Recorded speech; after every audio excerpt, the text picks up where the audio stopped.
Morning. Evans? Downey. Is that the last donut with red, white, and blue sprinkles?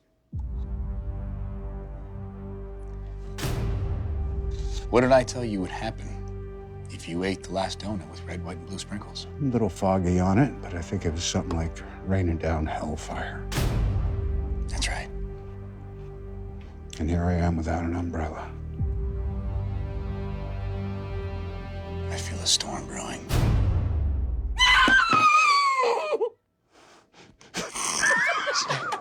Hold on, if we don't play that back, I'm canceling the press tour.